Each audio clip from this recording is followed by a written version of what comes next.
নমস্কার, জ্যোতির্ময় দেবশ্রী। আজকে বলবো কৌশিকী অমাবস্যা নিয়ে। আমরা ১২টি মাসে ১২টি অমাবস্যা পাই। প্রত্যেকটি অমাবস্যায় একটি আলাদা গুরুত্বপূর্ণ, তার মধ্যে বিশেষ বিশেষ গুরুত্বপূর্ণ অমাবস্যা রয়েছে।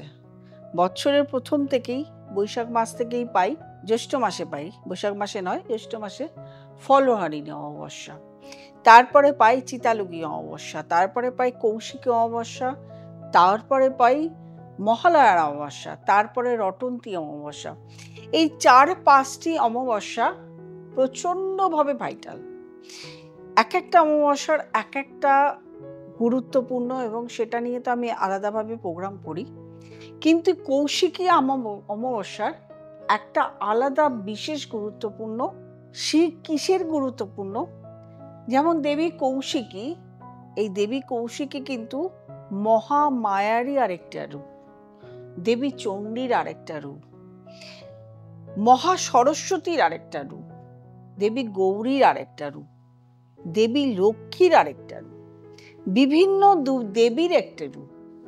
এই কৌশিকী দেবী কৌশিকী কেন আবির্ভূতা হয়েছিলেন? শুম্ভ এবং নিশুম্ভ নামে দুই অসুরকে যখন কোনো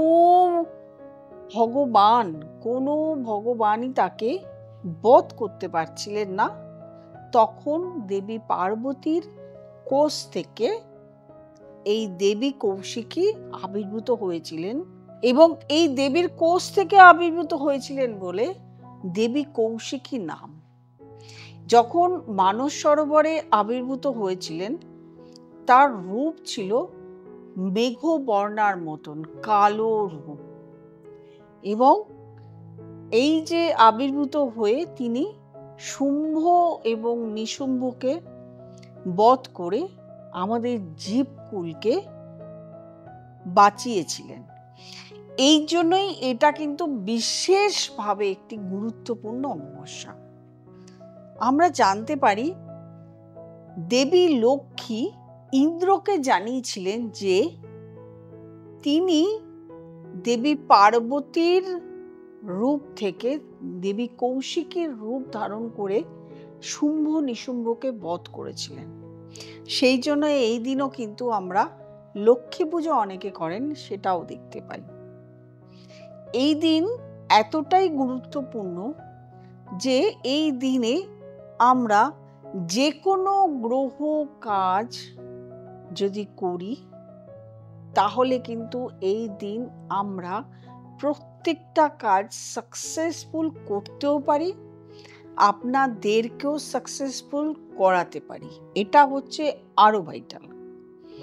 আমি এই কৌশিকী অমাবস্যার দিন তারাপীঠে থাকব আগামী ২২ থেকে ২৪ তারিখ অবধি। যে কেউ ২২ থেকে ২৪ তারিখ অবধি আমার সঙ্গে দেখা করতে পারেন তারাপীঠে।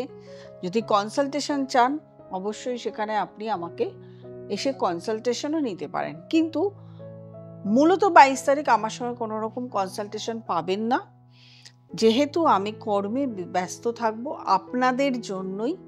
আপনারা যারা আমাদের কাছে আসেন, আমার কাছে আসেন কর্মের জন্য, বিভিন্ন গ্রহ কর্মের জন্য, বিভিন্ন প্রবলেমের জন্য, সেই কর্মের জন্যই থাকবো তারাপীঠ ২২শে আগস্ট থেকে ২৪শে আগস্ট অবধি।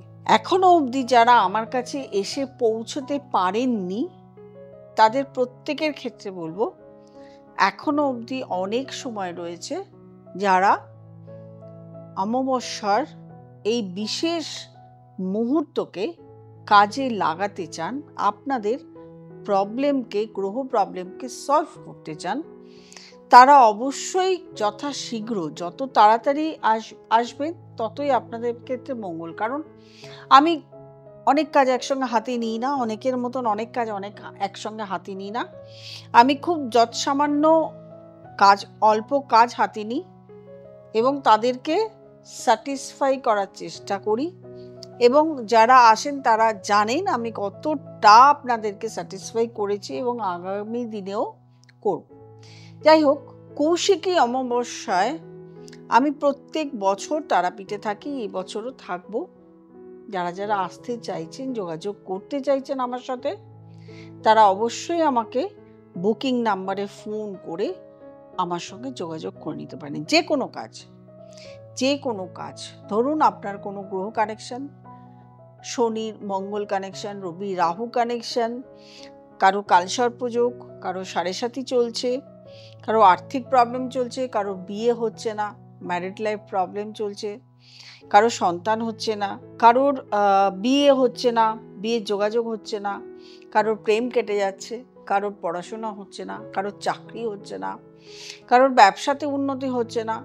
বহু লোক এমনিতেও আসেন, প্রচুর লোক এতদিন যা পেয়ে গেছেন, যারা আসতে চাইছেন তারা অবশ্য নিচে স্ক্রলে যে নাম্বারটি যাচ্ছে সেই নাম্বারটিতে ফোন করবেন, বুকিং করবেন।